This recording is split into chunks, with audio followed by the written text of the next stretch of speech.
So yeah, that's wild, Gene. It's criminal. Oh no, just kidding. I got caught. I couldn't believe I got caught. All right. We are catching Gene in mid sentence as we start today's Legal Tech Week. This is the show where we talk about the week's news in legal tech and innovation, and we're actually talking already about next week's news in legal tech and innovation a little bit in our green room chatter. Yes, we have a green room on this show where we all kind of gather before we get started. Anyway, this is Legal Tech Week. It's November 10th, 2023. I am Bob Ambrogi, and we're going to have a little guest. We'll introduce him in just a moment. But before we do that, let's introduce our usual cast of characters here. Joe Patrice, you want to kick us off? Sure. Joe Patrice from Above the Law and the Thinking Like a Lawyer podcast. Always excited to be here to talk a little legal tech. It's been a busy week in the rest of law. So hopefully there aren't law firms collapsing and no legal tech companies collapse like law firms are in disarray. All right. And Steve. Hi, Steve Embry, Tech Law Crossroads. Like Joe, I am delighted to be here. I do apologize for my background. Yes, it is my car. No, I am not at home. Thanks to wonderful Friday afternoon traffic, I had to pull off and do this en route, but I'm happy to be here. Better that than swerve off the road in the middle of our show, which would kind of ruin the whole tone of the. All right. Gene O'Grady. Hi, I'm Gina Grady. I write the DB Strategic blog, which covers research, knowledge, and all the major and minor vendors in that space. And just to warn you, I'm having some work done at my house, so you might hear some buzzsaws occasionally. Sounds good. And Stephanie. I'm Stephanie Wilkins, editor-in-chief of Legal Tech News at ALM. And last but not least, Niki. Hi all, Niki Black. I am the head of SME and external education at My Case and LawPay, and I write legal tech columns for ABA Journal, Above the Law, Daily Record, and I also oversee and write some of the benchmark and industry reports on My Case and LawPay side of things, and I'm excited to be here today. All right. Are we going to have to talk about Nixon Peabody on this show? Is that what's going on? Weren't they the ones with the famous video or something? Or was that? Everyone's a winner. Everyone's a winner. At Nixon Peabody. Still on YouTube. You can find it. The audio of that. All right. All right. Well, no, they took it all down. Is it They done? filed copyright claims against it. Okay. And yes, as Nancy has observed, we have Colin Levy here, a special guest this week, and I invited Colin on to tell us a little bit about. He's got a new book out called "The Legal Tech Ecosystem," which you can see handily perched over his right shoulder there, or is that his left shoulder, depending on how his camera's working. So, Colin, welcome to the show.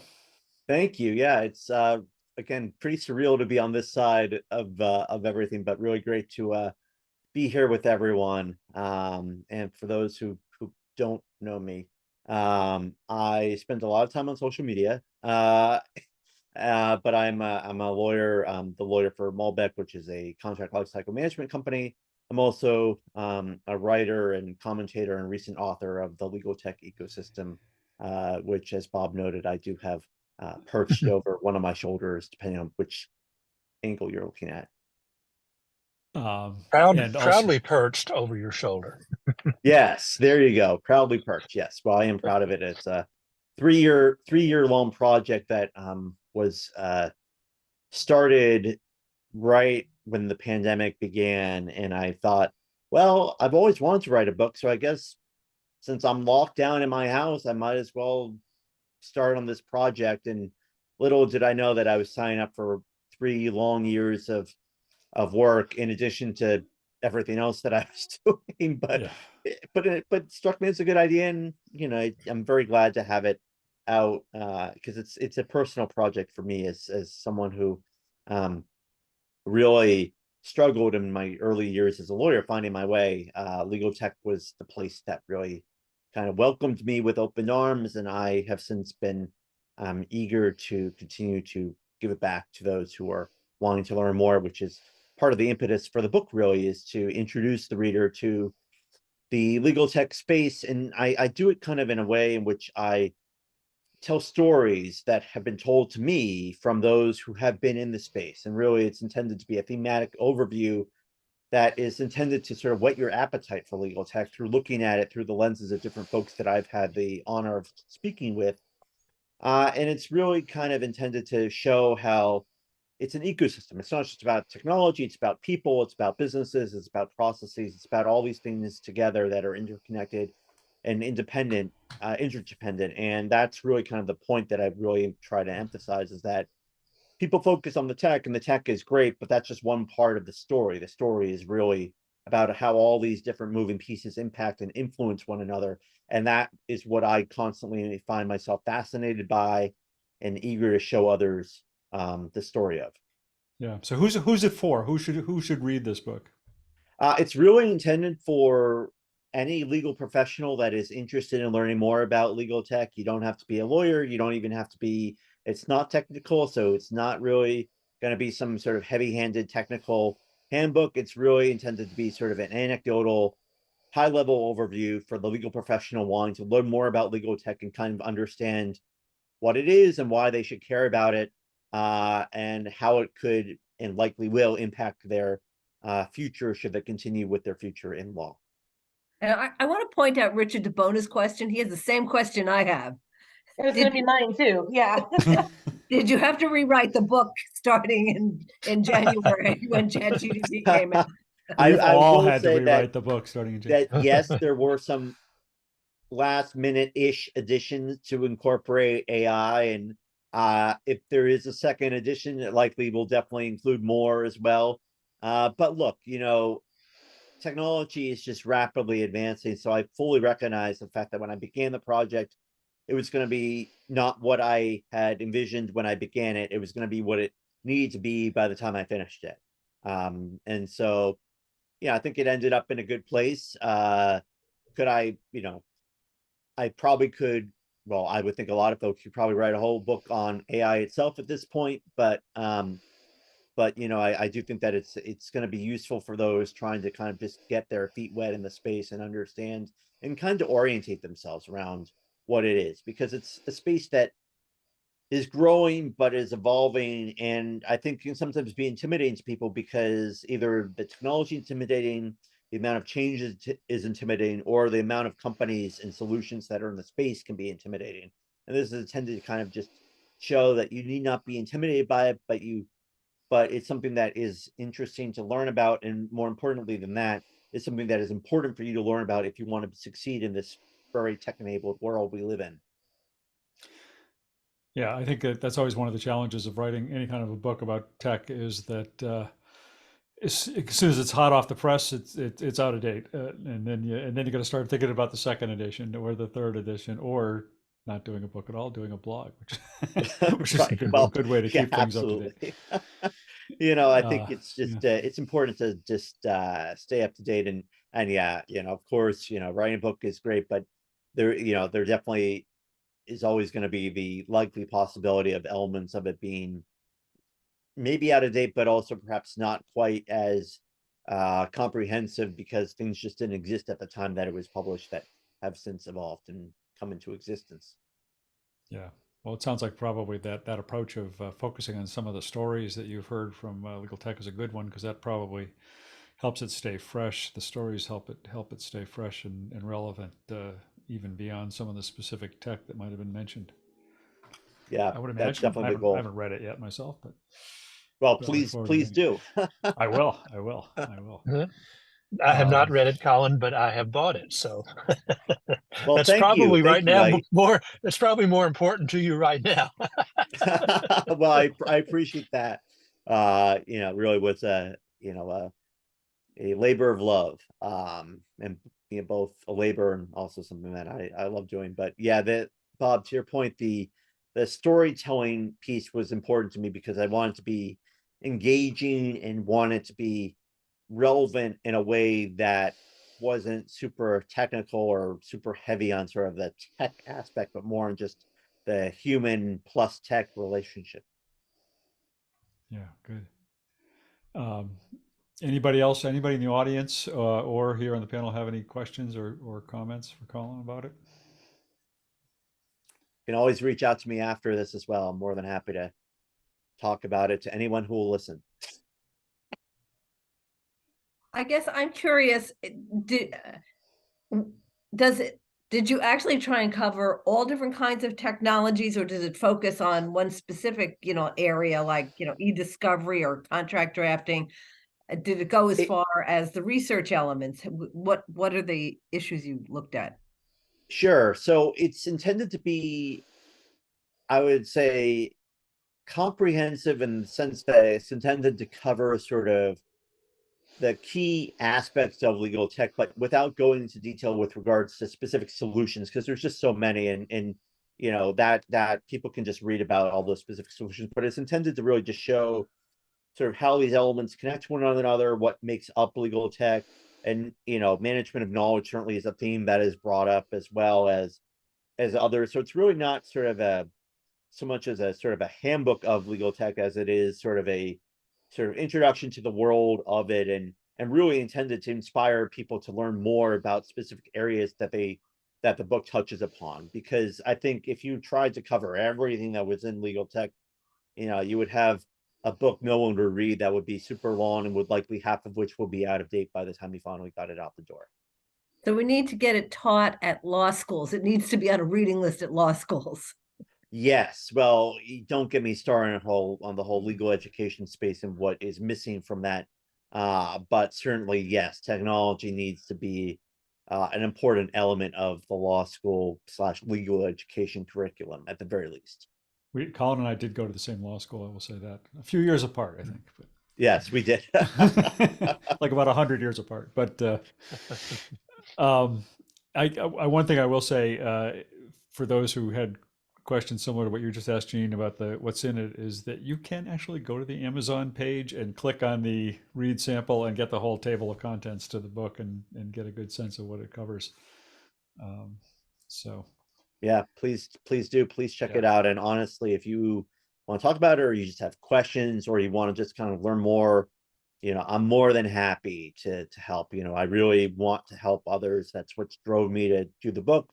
That's what really drove me to legal tech and drives me to just remain in the space. So look at that. We just sold one on this show, Colin. Excellent.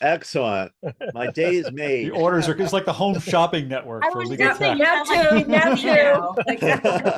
Excellent. Can we have 3? Need like a little ticker in the corner. Buy it now, and Colin will throw in what? What are we throwing? I'll throw in I don't know if I can meet you and sign it somewhere. A free conversation. I don't know, coffee, whatever. That's right. I should have used my Amazon link so I could be making money off of Colin making money. Hey, you know what? Look, I'm all for, let's all help one another, right? Yeah. Joshua already got the Clio link in there. They need the money more than we do. So,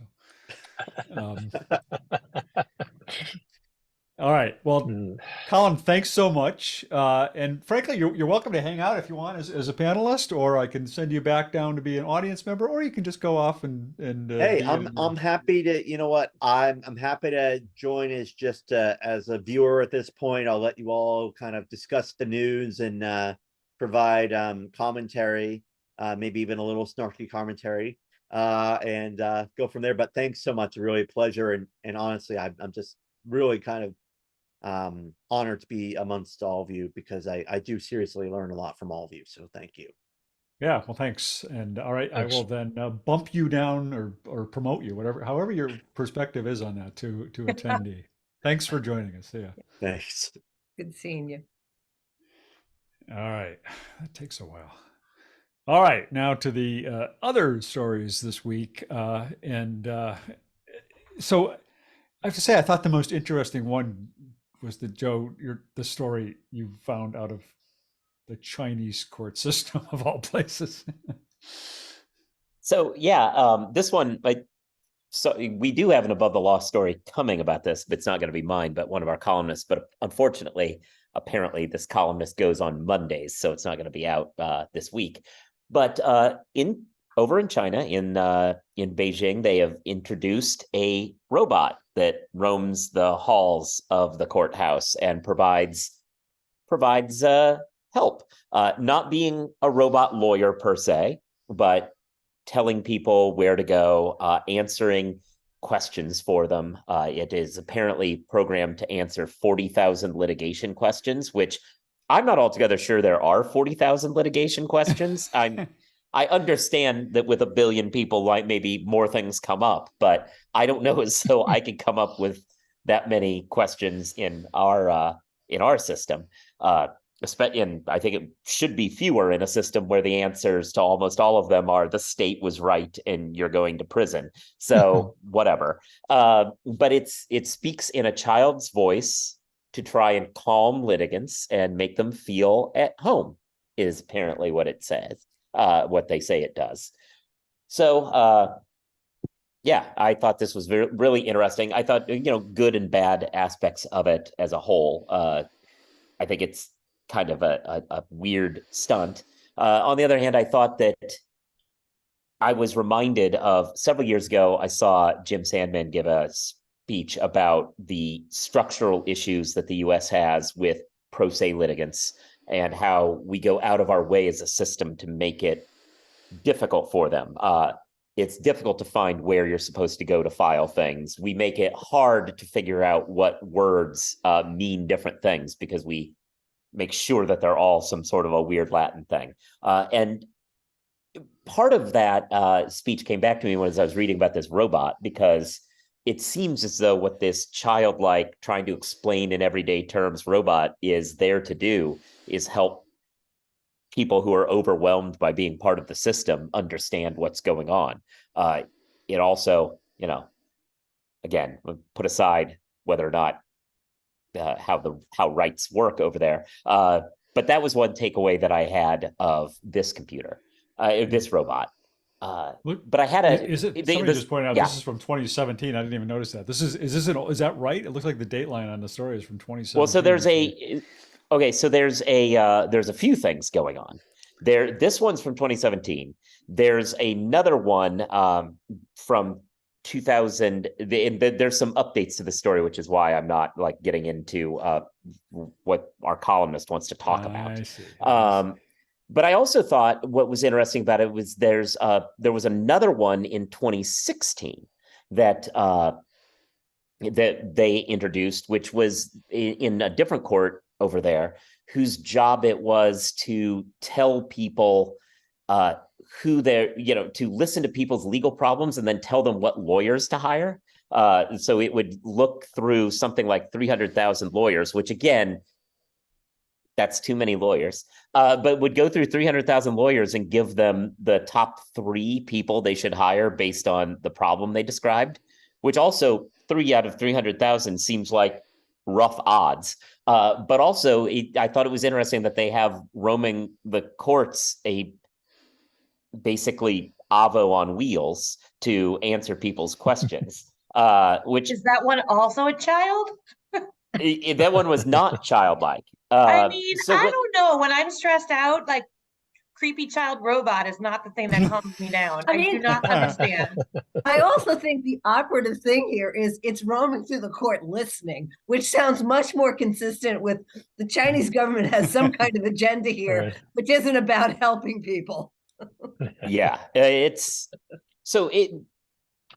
a few things going on also that this is a sign of what the real trend here is from 2016 to then the 2017.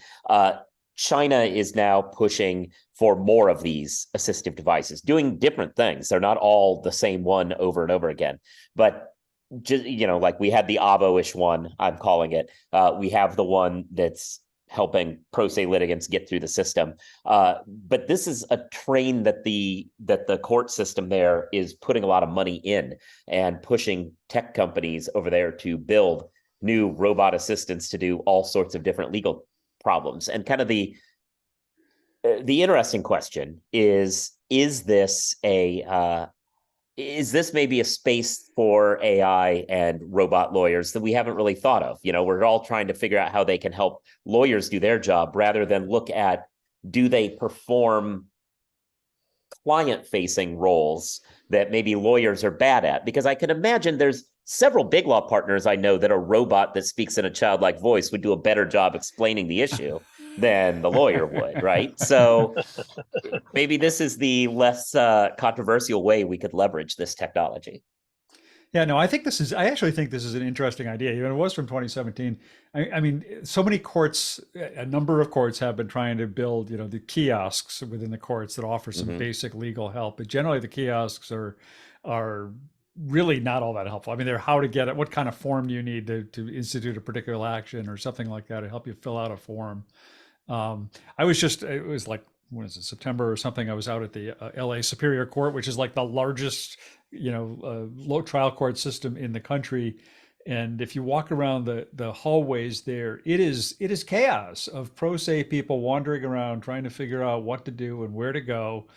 And there are kiosks there, and they're working to really improve that system and roll out major changes there. But to me, the idea of a robot wandering around the hall would be would be fantastic. I mean, I think people would be stopping it every 2 feet, saying, "How the heck do I do this?" or "Where do I go for this?" And something that they just could never afford to have the kind of staff for, or something that would help. I can totally see it. I think it would be great. I'm just excited to have the heads up so that I can make sure to go out of my way to welcome this particular robot overlord, because I'm trying to make sure that I do this on a regular basis. So when the uprising occurs, they take me with them, and die with the rest of humanity. Stick with me though, and I'll keep you on the good side. I also think something like an app that appeared on your phone or something when you walked into the courtroom would be more, it would provide better distributed assistance, because can you imagine the lines, or if it were in New York, there'd be one person pushing to the front of the line and knocking everybody. I'm sorry, I am from New York, so I can say that. So people knocking each other out of the way, screaming, "You took my place in line." I love Gene keeping it real here, being like, robots are cute and all, but can we have an app? Wait a minute. Apps on phones, you're not even allowed to have a phone anywhere near the courthouse. That's only federal court. No, state courts you can. Not in Massachusetts. I think you're right, Gene. Depends on the state. Do you guys remember seeing like headlines about how people in New York and other cities were robbing the delivery robots? Did you see those? No, the best story on that front was there was a robot that was like to show how people could get together. It was a hitchhiking robot that was developed to like hitchhike around the world or whatever. And it made it like all the way across Canada, and it got into the US and it got to Philadelphia, at which point it was bludgeoned and destroyed. Yep. Did not survive Philly. Whatever happened to that robot that was supposed to be in like the Times Square subway station? That poor thing had no idea what was coming for it. It's been sold for parts.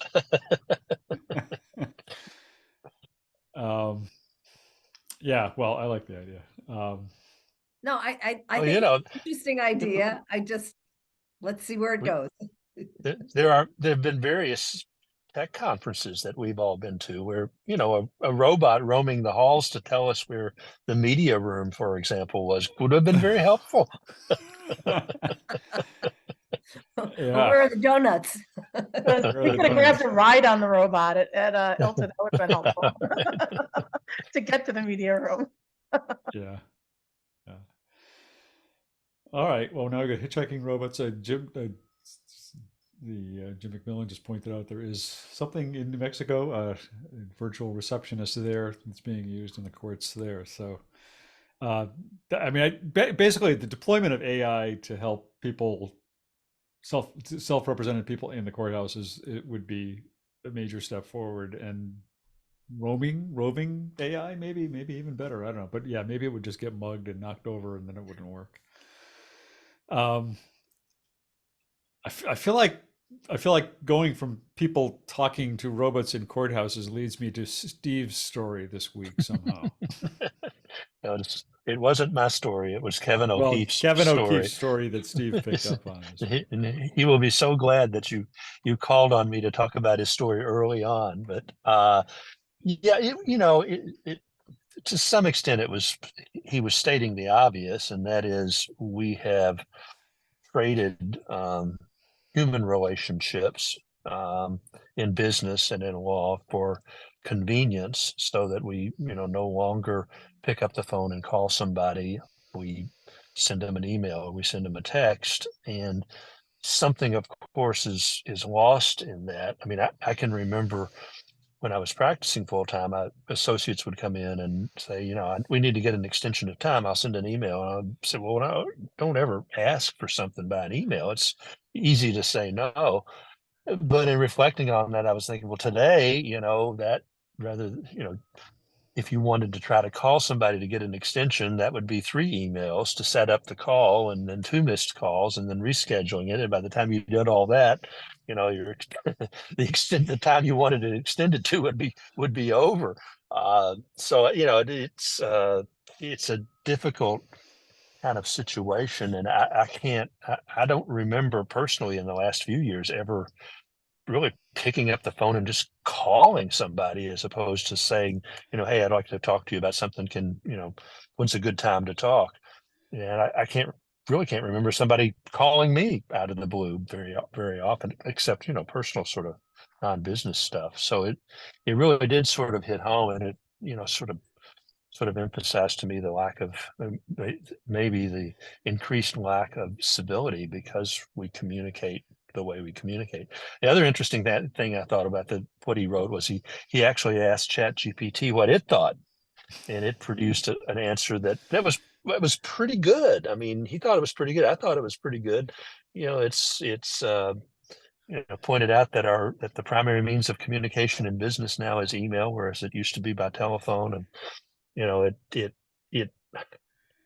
it's more about convenience and documentation as opposed to relationship. And then, but one thing I thought was kind of funny, it said, well, it sort of shows the value that we put on uninterrupted work time. And I'm thinking, well, I'm not sure that I have more uninterrupted work time now than I had when people phone called me. Yeah. Don't call me on the telephone. I mean, it might even be worse now. So I thought that that was but I thought both all those points were kind of interesting, and I was glad Kevin wrote it, because it really, again, maybe stating the obvious, but it is sort of a different world and a harder world to communicate personally and directly, particularly when problems blow up. If you try to solve if there's a misunderstanding by email and you try to solve it with another email, it just leads to more misunderstanding, and then you're spending more time trying to straighten it out than you ever spent than 3 minutes on a phone call. But is the world we live in. So I thought it was, for several reasons, I thought it was pretty interesting observation that he made. Yeah. I mean, it's go ahead. No, I was just going to say we can all text each other and talk about the whole thing. Right. Yeah. You can text us from your robot car that you're sitting in. I just think email has made the workday one long interruption. I mean, it's sort of like you can manage your response time, but it does feel like it is just relentless interruption. Right. Yeah. And there's so little reflection time. You used to get a letter from the opposing counsel, and you'd say, I'm going to write him and tell him all this terrible stuff, how I think about him or her. And, by the time you actually sat down and wrote the letter, you'd cool down and you said, well, maybe that's not the smartest thing to do right now. I'll send a different kind of letter. But with email, you just, I'll fire it off right now, and boom, now instead of now you've got a world war on your hands, where 10 years ago, it would have kind of faded out of the picture.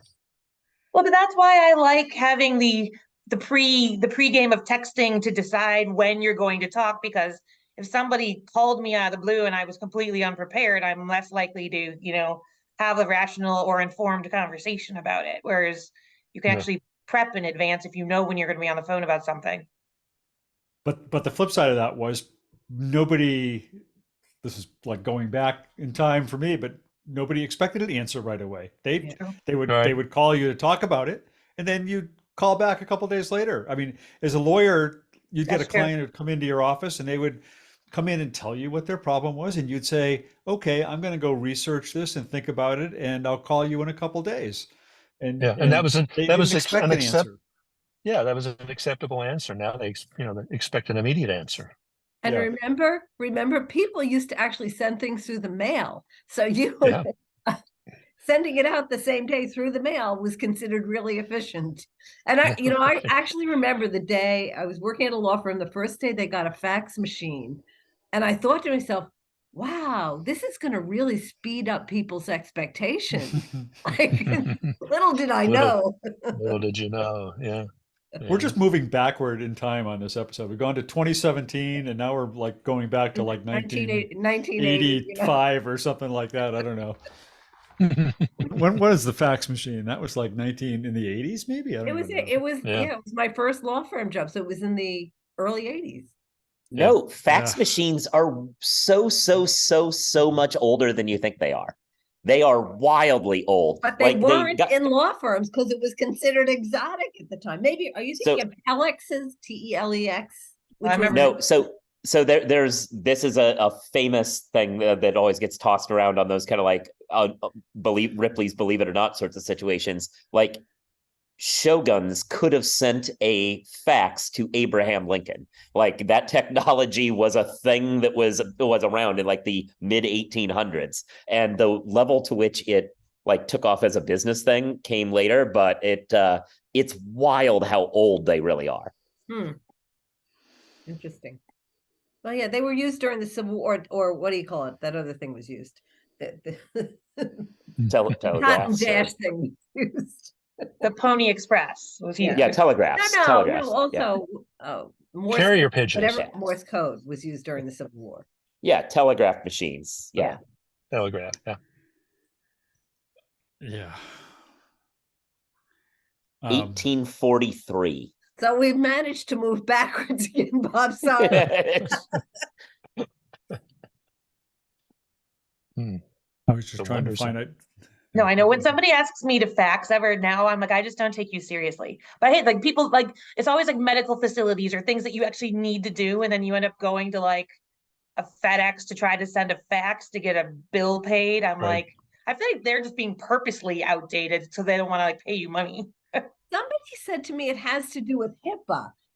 That's the reason they will not send things in email, which is just, who invented that thing? I mean, that needs to be cleaned up and modernized. Well, HIPAA doesn't even apply unless you're a medical provider of some kind. Yeah, but I'm trying to get information from a medical provider, and it's like you always have to log into a portal where you've forgotten the password and you can't get the damn document because they won't send it to you. Yeah. All right. I think there was one of these shows that I remember mentioning that. Whoops. Uh-oh.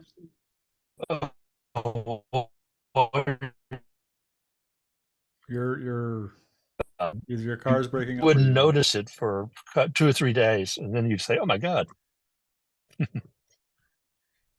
All right, I found an amazing story that none of us heard. Yeah, I had it on. I did a blog post in 2010 called "A Chronology of Legal Technology" that I just put in the chat. But I have 1842, the fax machine invented by a Scottish physicist. Images were sent by wire, and the receiving machine recorded the images on damp electrolytic paper.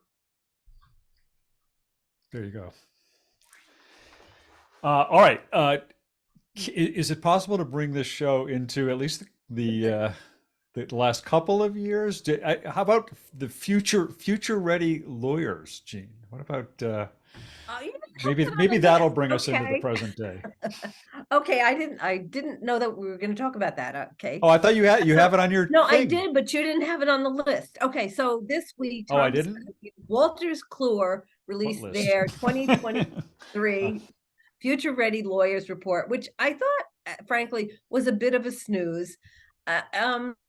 It's reiterating all the problems that we've had. The only thing that's I thought was truly novel is here's AI, and what do lawyers actually think is. I thought the responding lawyers were overly optimistic about how quickly generative AI was going to transform their jobs, because as at least in large firms, it's taking a long time to get policies in place, to get all the technology vetted. There just seems to be so many outstanding ethical issues. I think people are anxious to use it. I think people are going to be testing it like crazy over the coming year, but how quickly it's going to transform work, I'm not sure. And the other observation I had was, all of the clients want efficiencies, and I do have to wonder if half the things on the list that have been on the list for 10 years aren't going to be solved by generative AI once generative AI gets there. But I think Joe had a great article too, which was, I think, you had a great headline to yours. So Joe, you talk. Yeah, I did also cover this story. What did I end up making my headline on that one? Because I went through. Oh yeah, no, it was the we're going to use AI, but nobody knows what for. There were so honestly, like sounds like I'm just being unduly complimentary here, but like there were so many threads in that report, and I was like dancing with which one I was going to write up, and I wrote up that. We've had surveys suggest that a lot of people don't use AI right now in their law firms, but this survey suggested that a large number of them expect to be using it very soon, but there's not a clear consensus on for what. Everyone just kind of knows it's coming, and there's some back and forth about what the use case is going to be, which in fairness, and this goes to, I'll pass it along. This goes to a thing Niki said a few times, which is this is evolving way faster than most tech evolves, as we've found it in this space. So it might well be that it's just, we're not going to know what the use case is for AI and law until middle of next year. Well, I think that I'm in the process of analyzing all our data and writing our legal industry report, and I allowed write-ins this year, specifically on that. Like, how are you actually, if you said you're using it, tell me what you're doing. Whether they're using it personally, their firm hasn't approved it, but they're just using it for work-related purposes, or else the firm's actually using it. All right, so I have like write-ins, and we had 2,600 respondents, and so many write-ins. And so part of what I'm doing is I'm going to include some of that in the report, but I was sort of trying to hone in on that very thing, trying to understand how they're actually going to use it. And the other thing I just wanted to mention was, in reference to the idea of this tech moving fast, I'm not sure if any of you have had a chance to play with GPTs. You know how they announced at the OpenAI Developers Conference that they're going to roll out GPTs, meaning you can create your own specific GPT for your own use case. It rolled out into my GPT Plus account yesterday, and I've already created 2 of them, and it's unbelievable what you can do with that technology I'm actually trying to learn Python, but I don't know Python well enough to do anything with it. But you don't have to understand Python or anything at all. It's just natural language programming. And the things that are going to be able to be done with that, both for personal and business use cases, are out of this world, and it's already here. Like, I don't know if y'all have played with that yet, but the roll out your own GPT is kind of a cool thing. I haven't done that yet, but I suspect your survey will find that 80% of lawyers are using DALL-E to make funny images. I don't remember anyone saying images. Now that I have to look through it again, but there were some really interesting ways that lawyers were using it, and some of it was pretty granular. Not just GPT, like just generative AI technologies in general. So it sort of ran the gamut, but there's cool stuff in there. But we'll see. I did want to say on the Future Ready, I also wrote about the Future Ready lawyer report, although I wrote about it a day late and a dollar short kind of thing. But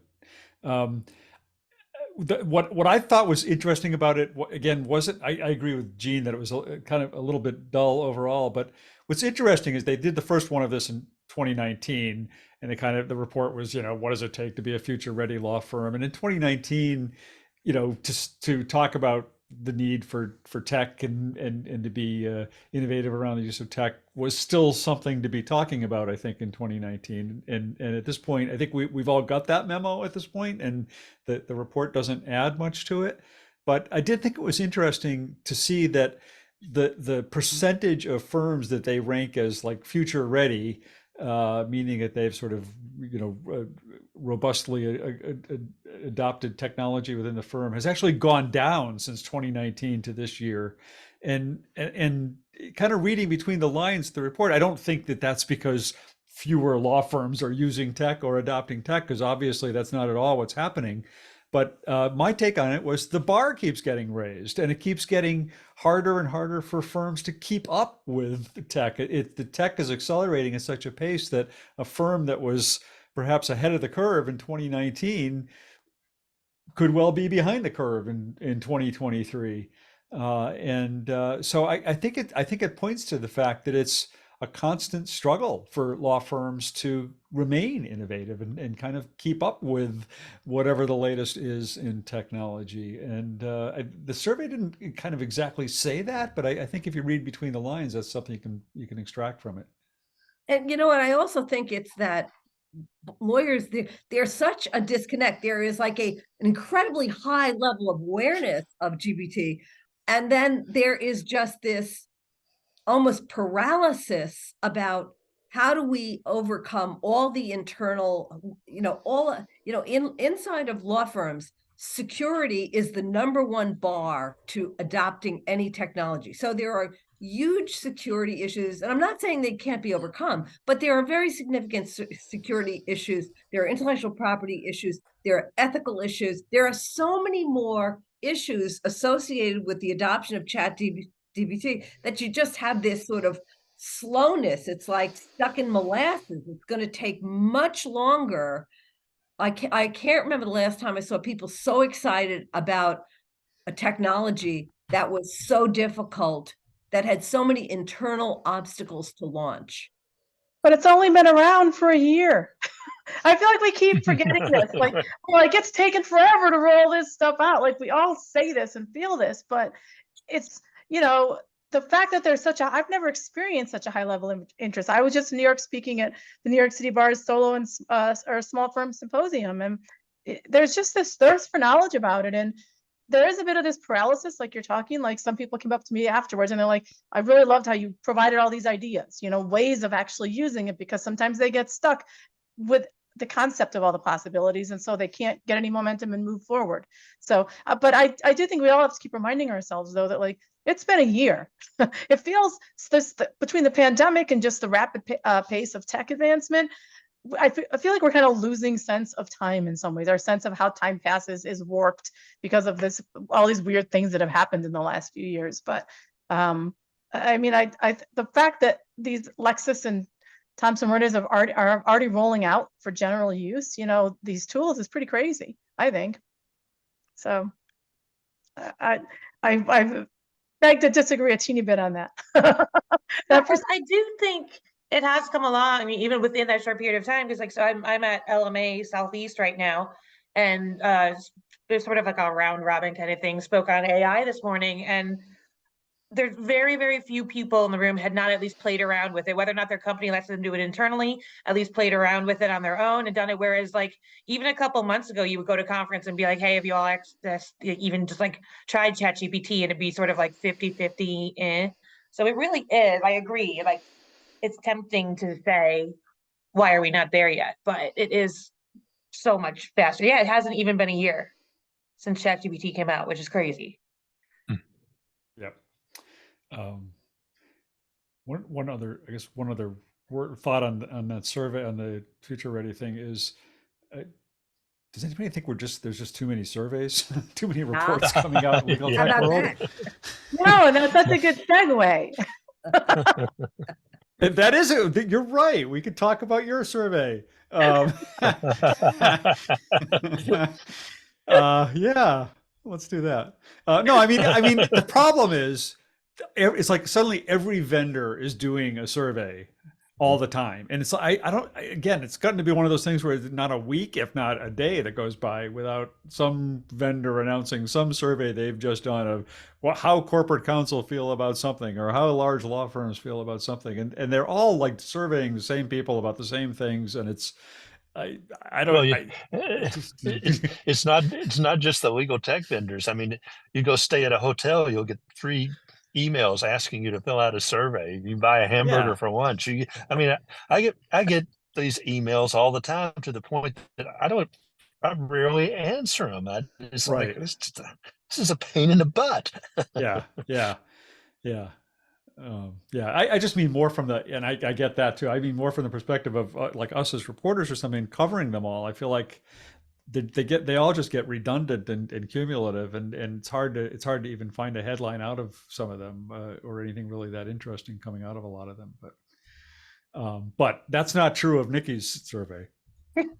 Well, this one wasn't a survey. It was my case does a legal industry survey, which is what's I'm working on now, but my case in Lafayette. But we also do quarterly for 3 quarters of the year benchmark reports where we pull data out of our platforms. It's anonymized to provide useful information to help lawyers run their practices more efficiently. And the one that I'll just pop it into the chat. I just wrote about it for my Daily Record article. The 3rd benchmark report for this year that was published last month was the benchmark report focused on getting leads. And so data about how lawyers get leads, some of the KPIs for that type of thing. And the information that came out of this one that I think is going to be the most useful for lawyers, and it might be of interest to some of the legal marketers in the chat. I saw Nancy was there. Was what we did was we pulled, my case has lead management built into it. So we have a lot of data about how lawyers get leads. And one of the challenges that lawyers have when they're trying to figure out where to advertise and market online is different practice areas. Your customer base is going to be in a very, your client base is in a very different place if you represent business, people in business versus criminal defense, people accused of crimes. You have criminal defense attorneys and real estate attorneys, for example, their clientele are coming from 2 very different places, and they're hanging out in very different places online. And so what we did was we pulled, and what my case, one of the things that you can do with your lead management stuff is tag it in terms of where did this lead come from, and you can track your leads that way. And so what we did was pulled, I'm trying to get it in front of me so I can read a few of them, but we pulled some of the by practice area. So depending on we pulled it by platform rather, and then we separated it out by practice area. So you get a sense of leads from Facebook. So we looked at Facebook and looked at all the different leads that have been marked that came in from Facebook, and looked at which practice areas had the most success with Facebook. And this is a really telling one. Immigration attorneys, there were more than 10,000 leads in the time frame, which I believe was 2023 that we looked at for this 3rd one. So for the first 7 months of 2023, 10,000 leads. Family law, 700 leads. Matrimonial, 300 leads. Trust and estates, 200 and change. But so that gives you a sense of if you're an immigration attorney, you better be on Facebook, right? And I think that's really valuable to know. And then like Yelp, there weren't tons of leads out of Yelp, but family law attorneys had almost 3 times as much as anybody else from Yelp. And then real estate came in second. And then another one, let me say another one that was kind of notable. Leads. TikTok? Did you look at TikTok? I don't know. I didn't do, I only used the ones that actually had significant amounts of leads. So I didn't include X because X had less than 15 leads per practice area. So I think TikTok probably fell under that. Trying to see what other ones were valuable. LinkedIn, not a lot of leads coming out of LinkedIn at all. Immigration had 15, bankruptcy 6. Online search, family law 1,700 and change, criminal law 1,200 and change, matrimonial 800. And one of the challenges with trying to do this also from a benchmark report type of thing is that some of the categories were not exactly entirely clear, because sometimes the firms would make them up, or they would categorize one thing in their mind when they meant another. So sometimes it was a little bit hard to tell, but it was still really interesting to, especially if you're a lawyer with a specific practice area and one area of focus, struggling to figure out where to spend your online spend. That's it's a good data point to help you make that decision. And so that's what I really like about these benchmark reports. And then we also had information about like intake forms built into your website and how well those convert, and there's just a bunch of interesting data points in that report that are really useful and can, in all three of them. Like I really try every year. This is our second year doing these reports, and in each report trying to just pull out some data and make sense of it in a way that'll actually help lawyers make more informed decisions in terms of running their practices and increasing efficiency and profitability. So that's what Who's getting the most leads from Craigslist? From criminal or no? Oh. Craigslist was not included. Oh, see, there you go. Angie's List. It's just Angie now. Is it? Oh, okay. It's just Angie now. Yep. Yeah, no, I mean, I feel bad that she lost the rest of the list, but. Yeah. Did you see Jason's question, Nikki? Does the report provide any results beyond lead gen, such as conversions and other? Yeah. So let me get it back up in front of me. This report had so we did 1 second. Let me just look. We had lead benchmarking, and so we had lead conversion rates. So the number of leads converted to clients overall, and then so that way lawyers had a benchmark that 24% was the lead conversion rate overall, not by just generally speaking, like you got this many leads, over 900,000 leads, 220,000 converted for our customers. So that was a 24% conversion rate. And then in terms of website lead intake forms, the conversion rate was a little bit lower. It was 18%. So leads that came in through a website. But the thing that's really notable about that is it's 18% more leads than you would have otherwise had, meaning if you didn't have that website lead intake form, you would have missed all those leads. So, there was some, and then I also, consultation appointment fees, we covered that. I think that's a really interesting one, just because some people don't charge for their consultations, and I think all lawyers should charge for consultations in most cases. And we looked at how lawyers collected their fees, and over almost 17 million were collected from credit cards or online payment processing, and only 2 million from cash and checks. So that's just kind of notable. It just shows that that's the easiest way for lawyers to both collect the money and get paid quickly, and that also that's just kind of the sign of the times is online payment processing these days. But those are the main categories that were covered in this particular report. Great. All right, just we're getting low on time. So Stephanie, you want to do New Era ADR or EyeLevel.ai? Oh yeah, I wrote. I'm really tired and wrote so much stuff this week. I'm like, what did I even put on there? Let's do EyeLevel.ai, since you talked to them too. We can tag team that. Okay. Yeah, so that it came up, the other week with the Pras Michel conspiracy federal trial that, he was found guilty and his lawyers moved for a new trial, which like 2 pages out of like this 50-some page complaint was like, oh, they use this experimental AI tool to do closing arguments, and that was EyeLevel.ai, and I guess they reached out to multiple of us, and so I know I talked to the CEO and co-founder, and so did Bob, where they were explaining and defending their technology. And I don't know about you, but I actually thought, it seems like legitimate technology. He definitely really knew what he was talking about. It's not, I think it's just a lot of, AI is hype right now, and to call it experimental, to some degree, all generative AI tools are experimental right now, but I don't think this one was particularly more experimental or egregious than others. And I can't speak to whether or not, or to the substance of the closing arguments, but it could be another, lawyers still have to use this and exercise their judgment. But I thought he was interesting to talk to, and I thought the the tool seemed kind of cool. I don't know what you thought, Bob.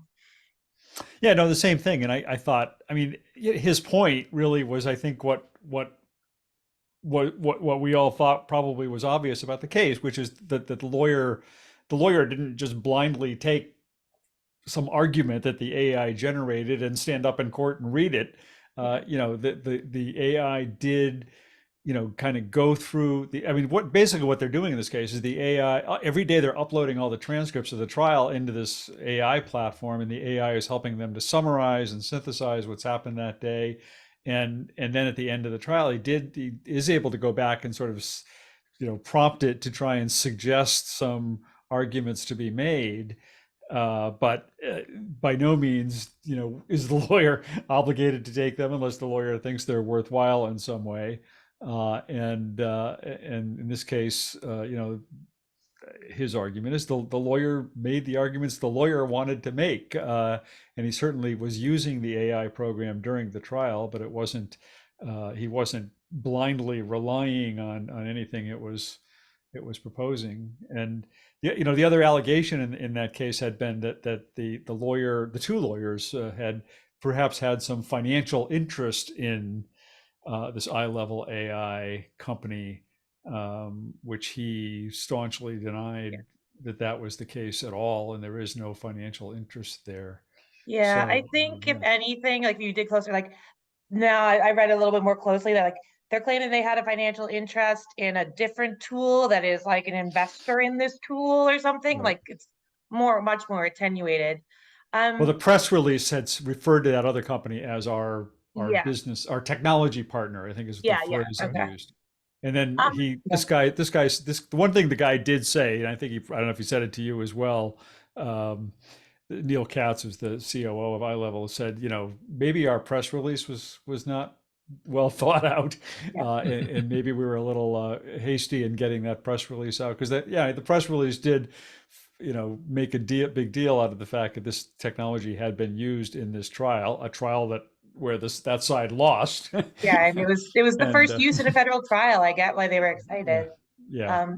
One thing he pointed out to me that I thought was really interesting, he's like, this tool can do a lot more. And I think some of the more interesting stuff is not even, you know, the way they're talking about it here, prepping, you know, the closing arguments. They also ran it in that case to predict what opponent's closing argument would be. And he said it was 70 to 80% accurate of what that attorney actually said in their closings. Like, again, you can't control what humans say, but it was, I mean, that's actually really interesting to me. Right. Yeah. I thought it was too. Yeah. Yeah. Yeah. The EyeLevel.ai is actually, it's not even a legal, well, it is a legal, they have a legal specific sort of side product, but the main product is crosses, you know, a number of verticals, and it's really just a product for taking large amounts of text and you know, intaking them, and then basically using kind of retrieval augmented generation against large collections of text for whatever purpose, whether legal or something else. But it's an interesting product. Whatever your you know, universe of information is that you want. And here, I mean, in the Pras case, it wasn't even like the e-discovery documents or anything. It was strictly, they ran it strictly on the trial transcripts. Right. So, right. I mean, it really is interesting. I think it has strong use cases, but again, you know, lawyers at the end of the day are the ones making these arguments and presenting things, and that's on them. And I don't know. And he's like, I don't know if, like, he didn't even get into the, like, was the closing argument, did they make false statements or anything? Because, like, you know, that's beyond his involvement. Right. He's not a lawyer. He's not a lawyer. Yeah. In fact, he's a producer, a television producer or something like that. Yeah, he was a long time a journalist. Background. Yeah, TV journalist. If you look at the did I record the video? I guess I didn't post the video of our interview, but I think I posted a picture. But you can see his was it Emmy Awards or something up on the shelf behind him as you're talking to him. Yeah. So it's interesting. Yeah.